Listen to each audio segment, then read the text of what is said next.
comment from George Smynros. I will remind you, if you weren't here for the first floor, real quickly. Well, first of all, we have 4 members of the media there. Aswell from Yubanet, Rita Stevens from KNCO, Paul Emery from KVMR, and there's a different representative from the union. This is Liz Keller from the union. The ground rules here are the same, except we only have 2 candidates instead of 5, but they will speak on a rotational basis.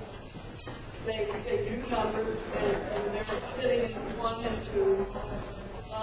And the tone of the statements will be the rejoice. Mr. Anderson will give the first closing statement. Public drunkenness, public urination. Is there a better way for the local courts to handle those kinds of issues? Well, I'm not, to be honest, exactly sure what you're talking about, because the court is not a law enforcement agency per se. That's the job of the police and then the district attorney's office.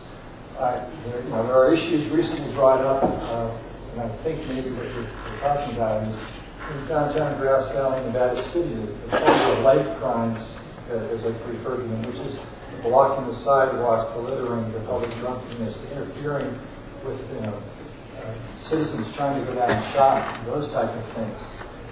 You come to court, and the procedure had always been, because they're labeled citations, if the person doesn't show up, the matter is sent to collections department. But that doesn't help law enforcement on the street, because the people that are most likely to get those tickets really are immune to having worrying about debt collectors and bad credit ratings. So the fact that they get another ding on their credit history for not paying a fine doesn't really bother them. So I organized a meeting last week with the judges and the chief of police from Nevada City to talk about the issue of whether or not there's a way to change that procedure and make it so that these crimes can be treated in a different manner. So we're in the process actually of discussing that now to see if we can make an improvement and make it more effective. But in terms of how they arrest people and how they're charged, that's not the court's job.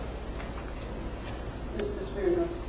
Yeah, I think shoplifting, trespassing, public drunkenness in the downtown areas should be vigorously addressed by the court. These are misdemeanor crimes. The court has the authority to place individuals who are charged and found guilty of these crimes on probation, informal probation. The result of these crimes is that the business owners in these downtown communities are struggling. They're already struggling with the poor economy. And when you have the kind of activity that we just spoke of taking place in businesses, in shops, in doorways, people, areas where people, customers come into the business, and they're driven away. And it's harming the business, harming the community, it's harming the city. There's a lack of revenue. We've seen businesses close down because of this. And I think treating this criminal activity lightly sends the wrong message. And results can be seen in the decreased business activity and the detriment of the local economy. So the best way to prevent, I believe, this type of petty crime is to impose sentencing decisions on these convicted offenders. They're misdemeanors, but they're still serious to the business owners. And the sentence, the probation, which will establish a firm line between that past conduct that got him in trouble in the first place and the potential for future criminal conduct. So in other words, probation conditions, suspending jail time if necessary, and that will help deter others as well as the individual himself. But it's not the court's decision whether or not a crime is charged as a misdemeanor. That's up to the charging agency. And most of these offenses, fortunately or unfortunately, that are bothering the downtown merchants are mostly treated as citations by the law enforcement agencies. And part of that is because of the city ordinances, the way they're written. And those are matters that are going to be taken up actually in the very near future to try to see if there's a better way to handle it. when you get a citation for a misdemeanor, the crime's still a misdemeanor, and the court still has the authority to put somebody on probation. How would the concept of restorative justice influence your sentencing decision for a convicted felony? My decision on sentencing a convicted felony defendant would involve considerations of public safety, considerations of what the defendant has done, what he has earned in terms of a jail sentence or a prison commitment. And restorative justice, I believe, is not a factor in determining what sentencing should be. Victims have rights, and when a victim has been brought into the court system involuntarily by someone's decision to commit a crime, I might add, that individual, that victim, has an absolute right to appear in court at all proceedings, not just sentencing, to be advised of the progress of the case, to have input on bail, to have input on release from custody, to have input on protective orders. And in that sense, getting the victim involved in the case, I think, is sufficient to address the restorative justice. The concept in general, restorative justice, often refers to helping to make the victim whole, and by victim I mean not only the individual who is the target or subject of the crime that's in question, but it's also the neighborhood and the community where that crime occurred and it affects. Because every crime has sort of a ripple effect. It affects not only the immediate victim, but it affects those around the victim, it affects those in the community. So they all have to be taken, they're all taken into consideration in essence, because every sentence, as we've all pointed out, community safety is one of the major factors that we have to consider. So, but what this also speaks to is when the sentence is over, what is available for the victim to have a better sense of feeling whole. And part of that, from my experience in several major cases over the past decade, has been to make sure that the victims understand the process as they go through it. So they don't get frustrated by going court appearance after court appearance, not knowing what's going on. But making sure the victims have a true understanding of the whole process. Then when the case is over, oftentimes in certain cases, there's the opportunity for maybe a victim and the defendant maybe at some point to at least recognize each other in some respect. A lot of that is making sure that the defendant is paying restitution, for example, that he's giving back, what he did in his crime. Let's go back to the courthouse and the location and the latest coming down from the AOC saying that the County Courthouse is now under reassessment and possible renovation is now an option. What are your feelings about it, and can the courthouse actually be effectively renovated so that both safety and also ease of work? I've been working on the part of the courthouse committee and the local project advisory group for the past 3 years, and I can only speak for my observations, and those really aren't really relevant because I represent the court on that committee. I do know that the architectural firm that was hired to design the new courthouse, when and if they ever get the go-ahead, has precluded from contributing possible designs and doing their initial investigation into the building and what their options are. And part of that is the frustration of state bureaucracy, because even though answering those questions would help make taking the next step more obvious and sort of commonsensical, they're not allowed to start designing until the state finally makes a firm decision on what the location of the courthouse is going to be. So it's a very problem area for the state because they're trying to make this assessment without doing the work that they need to do before they can effectively make that assessment.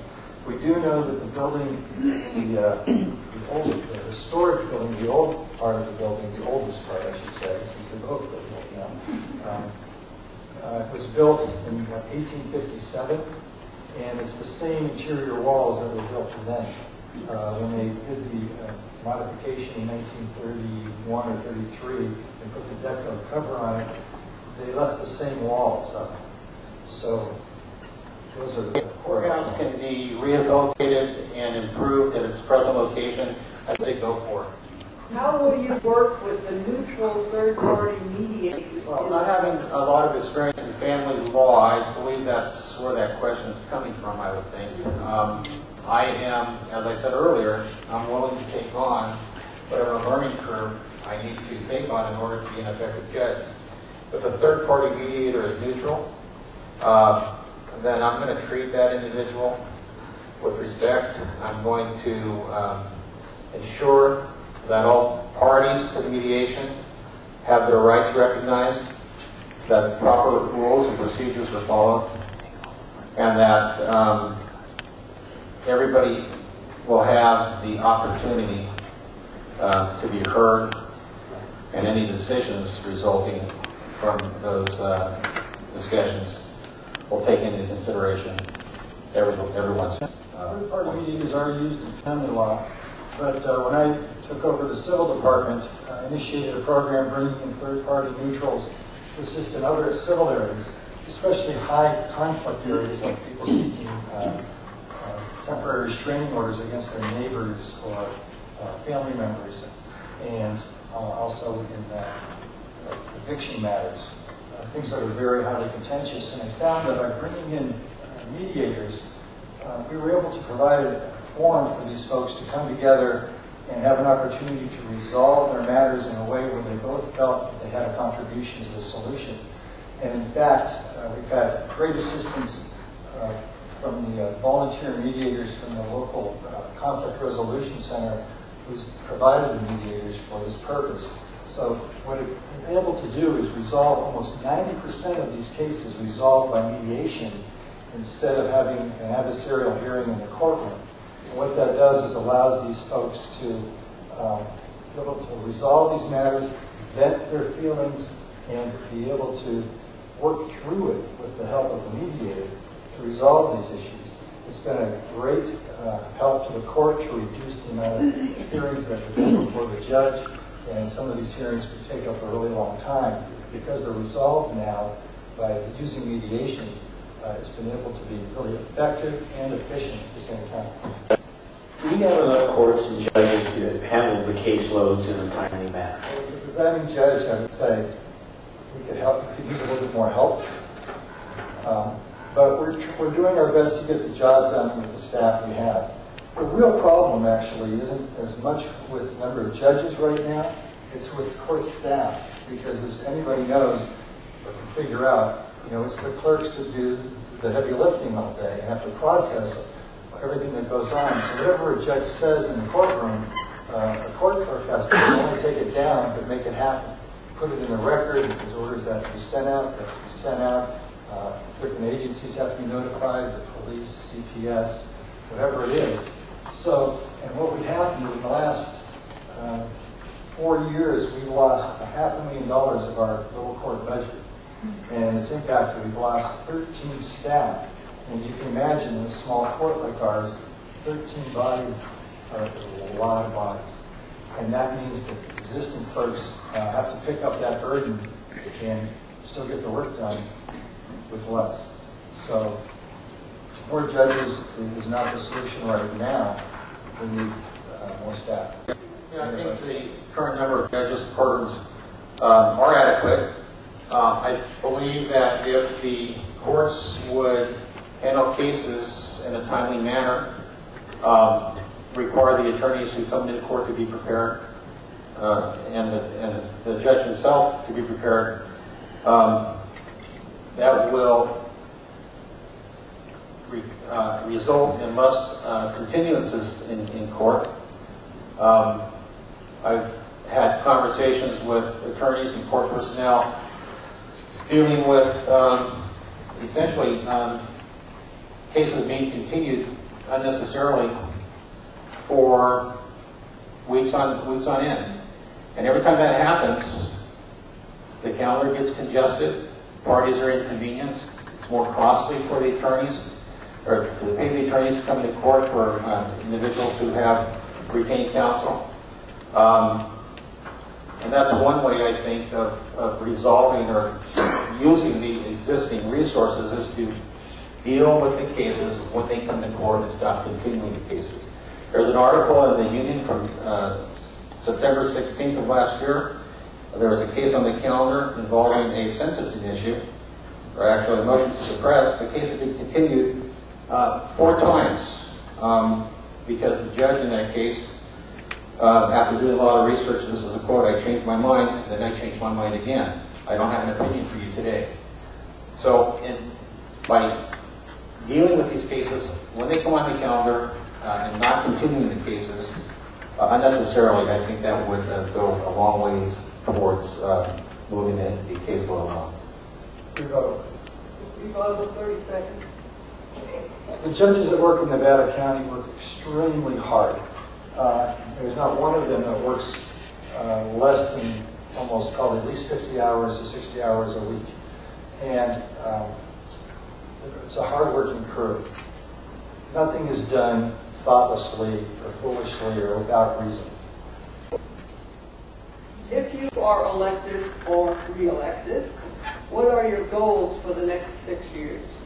My goals for the next 6 years are to see a reduction in the amount of street crime, to see a reduction in the number of arrests for methamphetamine.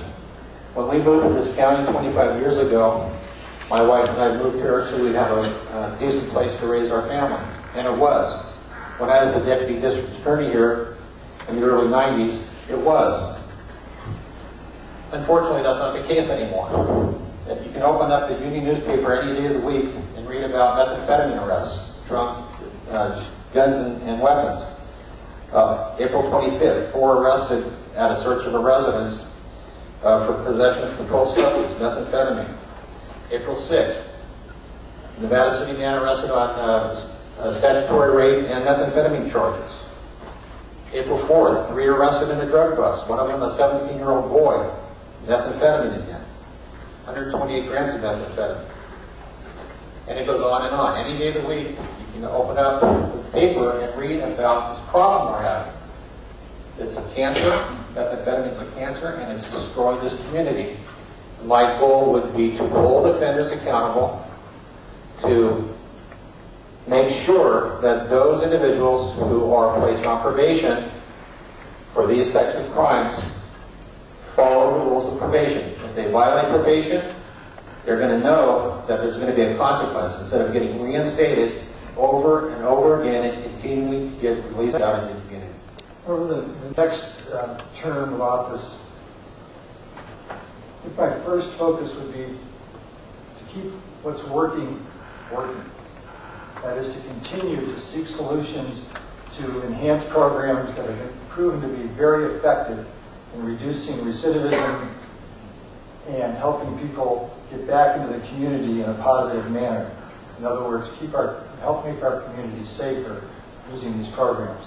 We do face a dilemma with realignment issues, and with that, we have to continue to find ways to expand what we're already doing to address more people. Because they are effective, we need to increase that effectiveness. But we also want to continue to work on other matters. I mean, judges don't just do criminal matters. We have, most citizens come to court for civil matters. They come in because it's a small claims matter, it's unlawful detainer, they have a dispute, and we have to make sure that we keep access available to those folks. With reduction in budget, a lot of courts around the state are eliminating certain areas that they're providing time and service for. They're cutting down on small claims, they're cutting down on civil filings, they're putting their emphasis on trying to prosecute only serious crimes. We can't do that in Nevada County. We depend on our court to be a place where people can resolve disputes, not just prosecute. Obviously, criminal prosecution's safety is of utmost importance. But we're really lucky in Nevada County.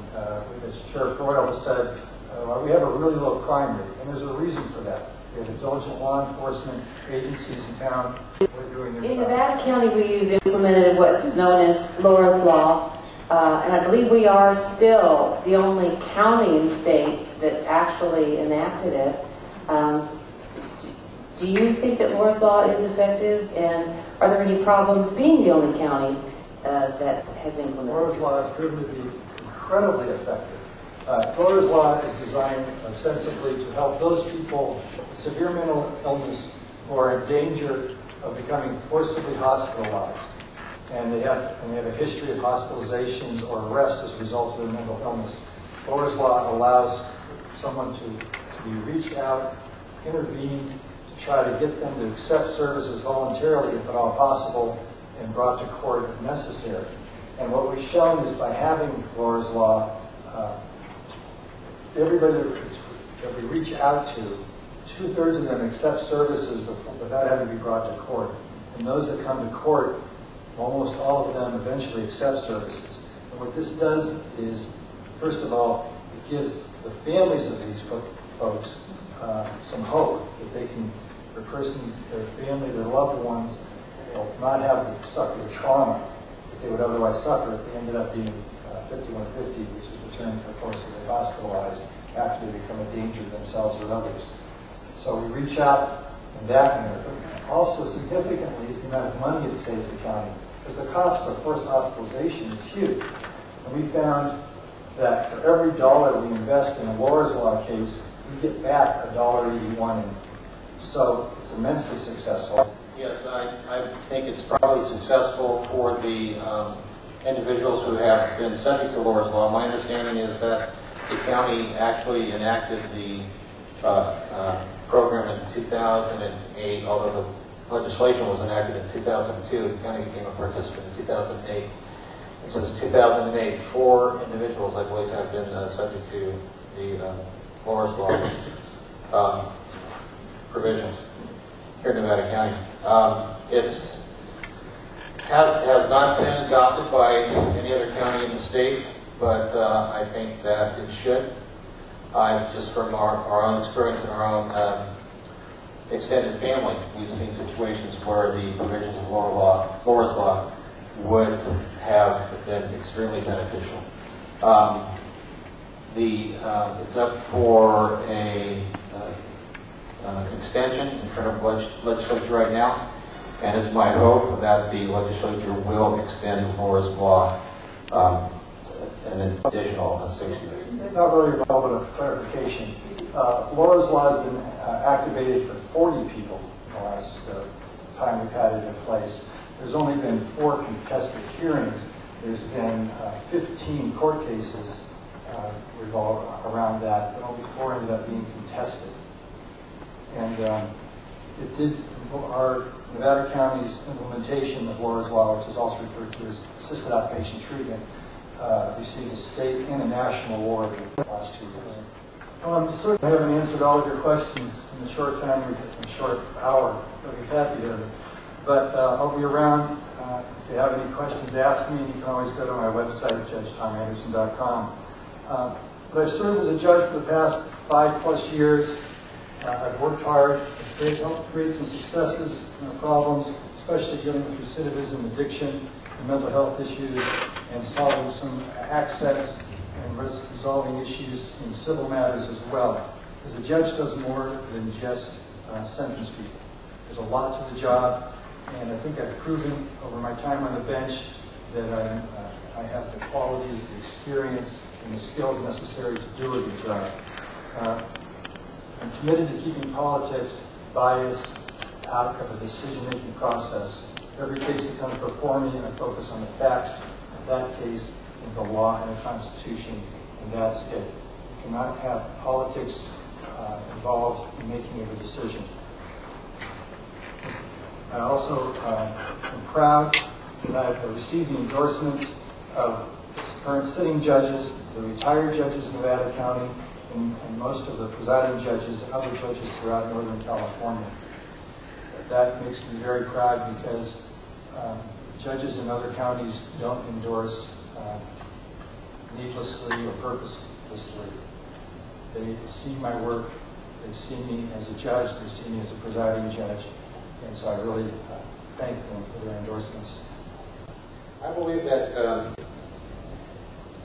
a judge has to do everything that he can do to improve the quality of life in the community.